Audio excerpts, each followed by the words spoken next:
My name's Michele Beckwith. I've been a member of St. John's since November of 2005.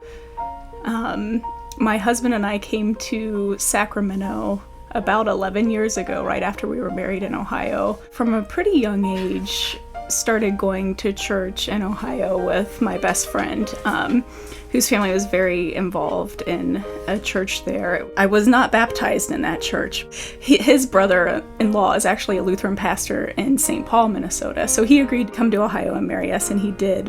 Dick was kind enough to baptize me in a very sweet private ceremony, actually down by a river in my parents' backyard the day before we were married. What led us into deeper involvement in the church was an invitation to participate in its capital campaign.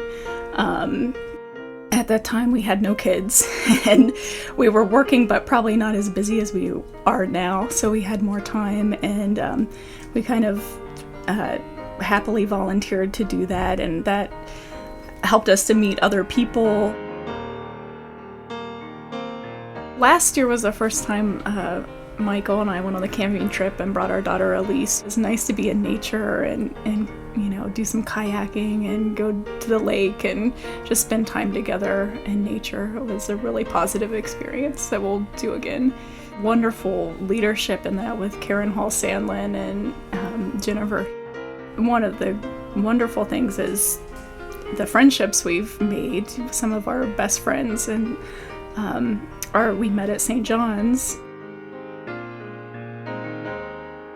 In my job, I prosecute people, so for me to come back to St. John, it's on a weekly basis, or as often as I can come. It's always affirming of my faith, affirming of God's promises, affirming that seeing the community of St. John's reminds me that there are people who are trying to live God's love in the world, and it's very affirming for me after a week of maybe seeing people who really hurt other people.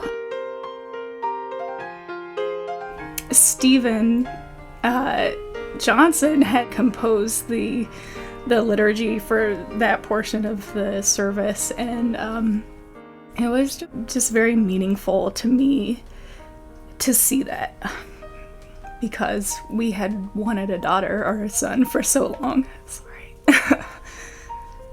And it took a long time to have one, so I felt that she was an answer to a lot of prayer.